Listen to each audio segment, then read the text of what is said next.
The Trump administration hit the ground running with a record number of executive orders on his first 2 weeks in office. Then came the injunctions. Federal judge blocked President Donald Trump's plans to deport Venezuelan immigrants to El Salvador. Am I missing something here? Can't the president do what he was elected to do? Or are we really living in a constitutional crisis? To get some answers, I called up a legal expert, Will Chamberlain from the Article 3 Project. Here's what he had to say. Listen, from a non-legal perspective, it seems like people overreaching into what should be executive power. Is that an accurate read here, or is this a constitutional crisis?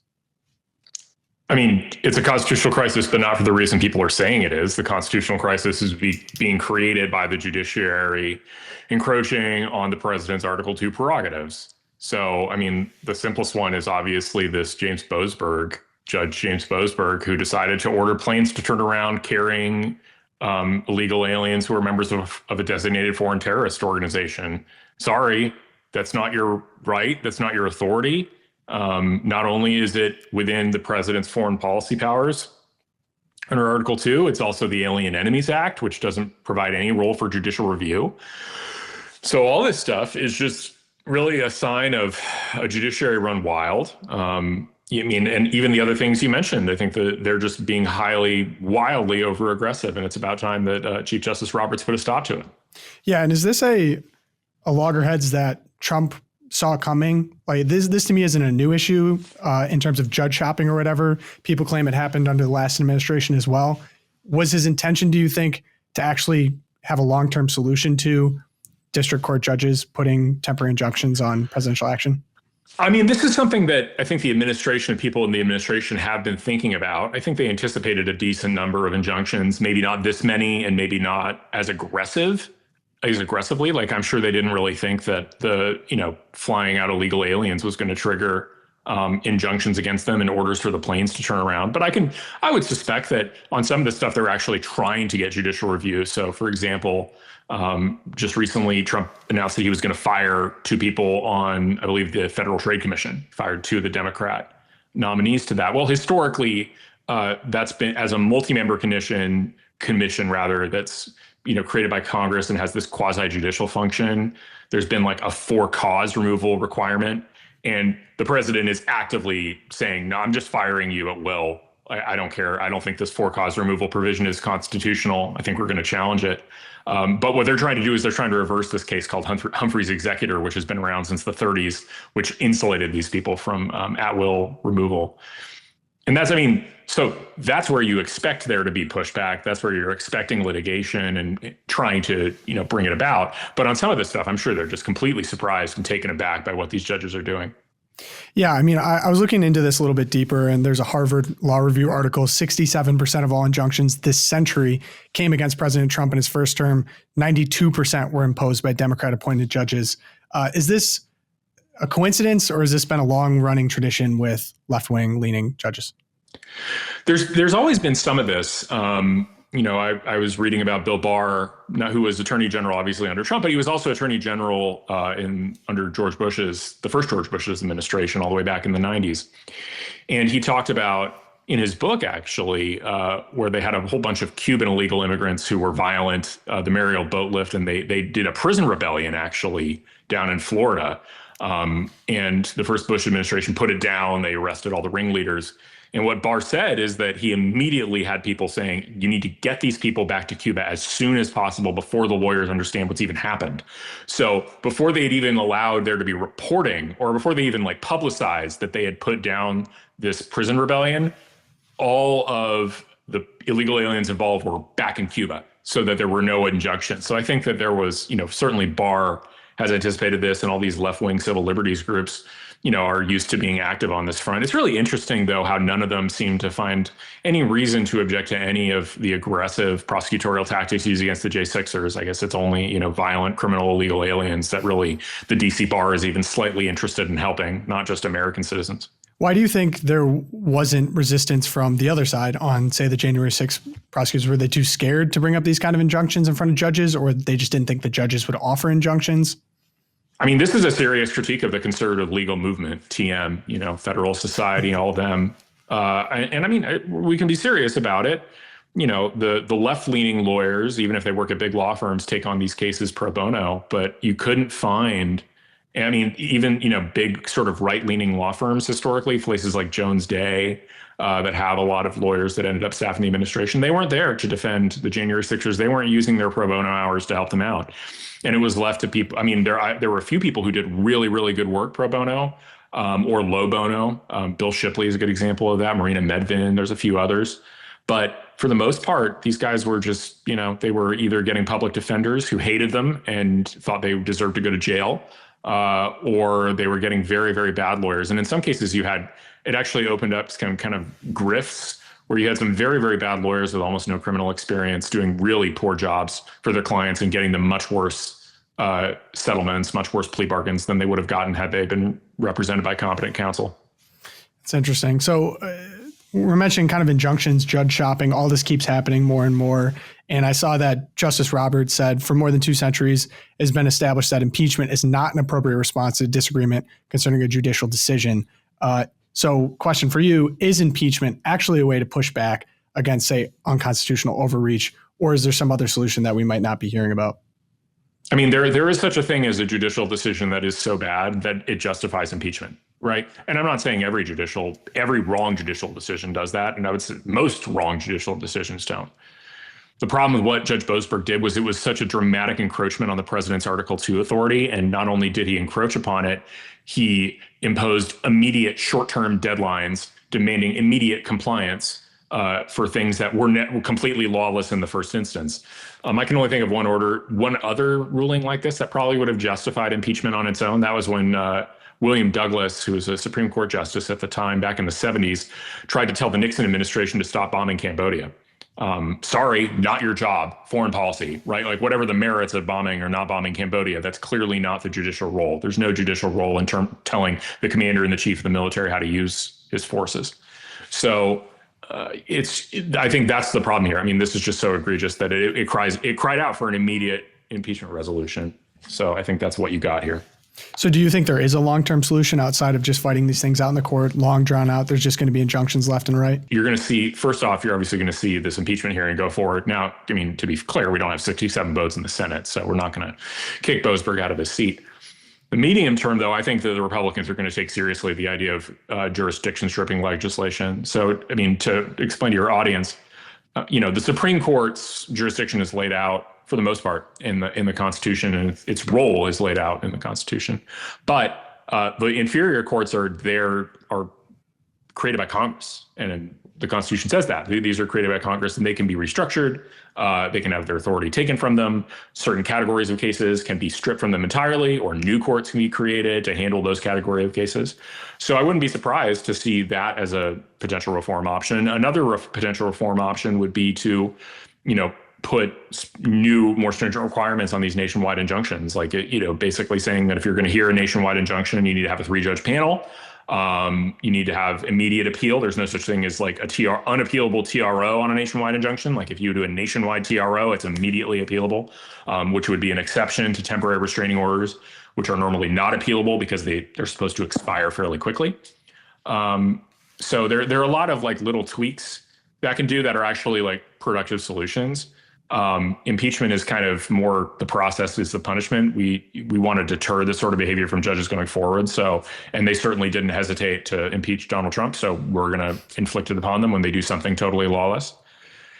So that's kind of how I would think about it, basic structure. With the specific Boasberg case, where's the resolution on this? The Supreme Court, and how specifically is that resolved? I think actually I doubt this even gets to the Supreme Court before it gets reversed by the Court of Appeals. I think the Court of Appeals is, it got in the way of what Judge Ali was trying to do not Judge Ali, but it got in the way of the special counsel case where the special counsel was trying to say he can't be fired.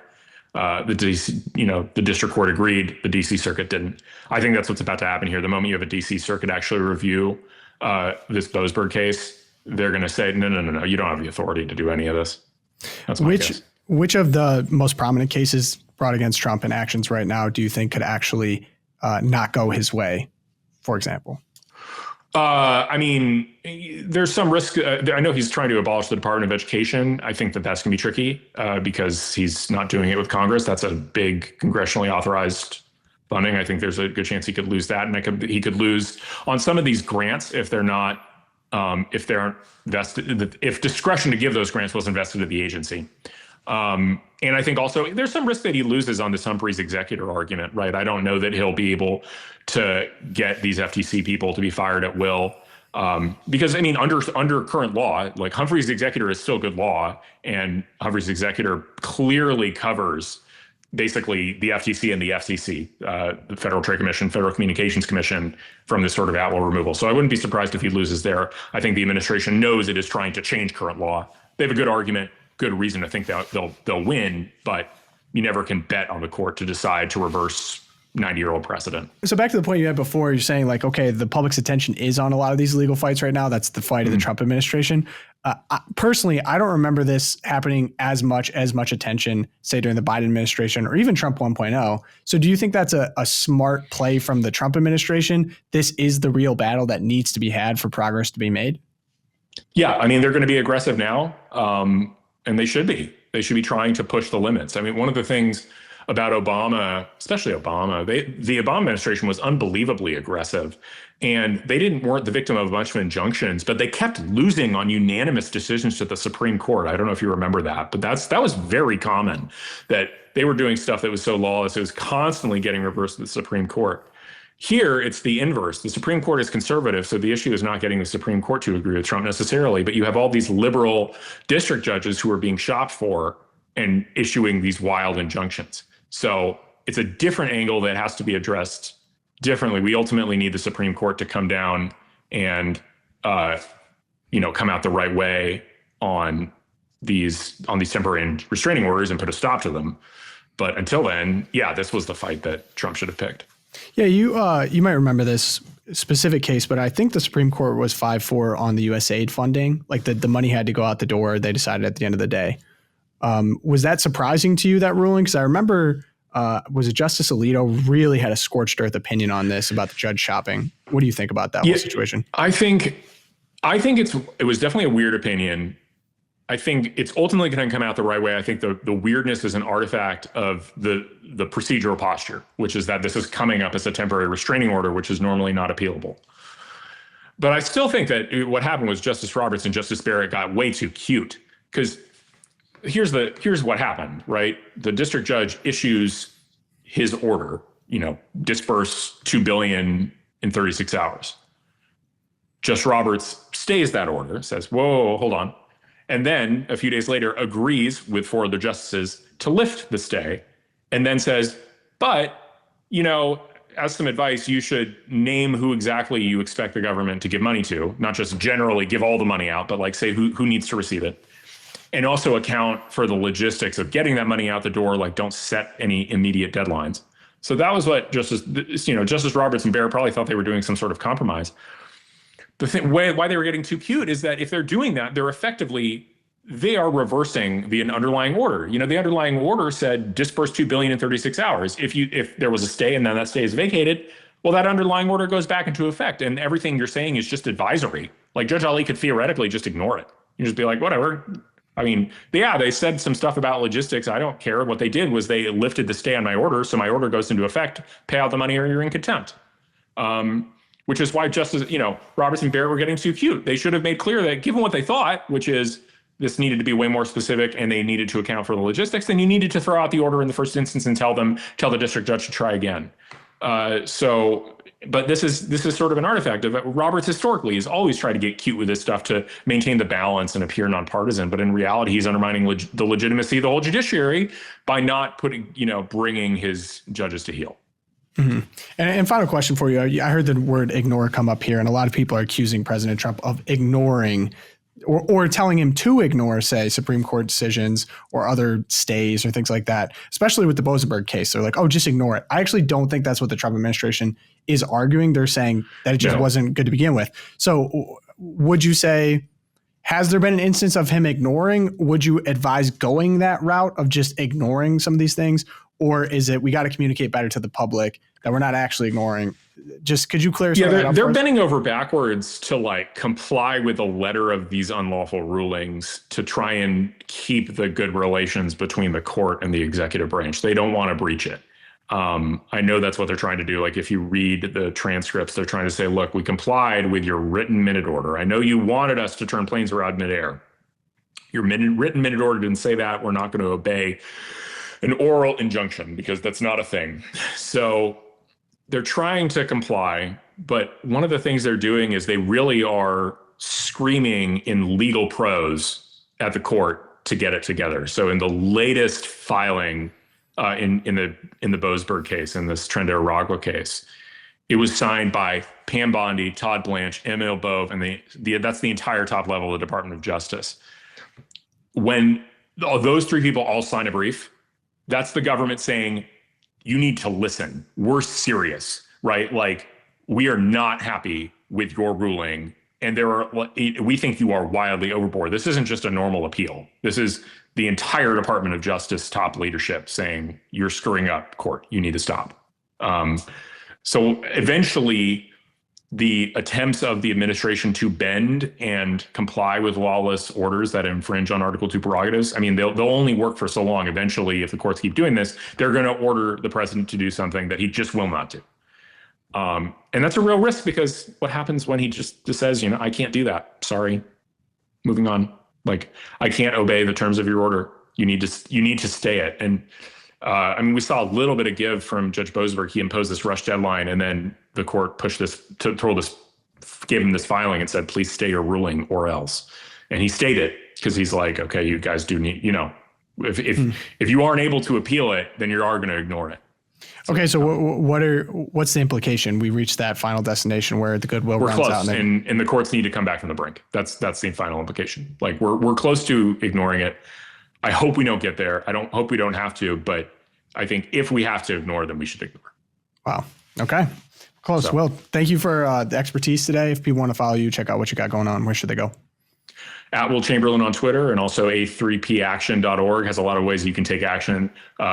Makes it very easy within like 30 seconds, a couple clicks. You can reach out, email your senator. And, we have a lot of people on our team that have worked in Senate offices before. They know that what senators pay attention to is not what the general hubbub is necessarily on Twitter, but it's what their constituents say. Great. Thanks, Will. Appreciate the time. Absolutely.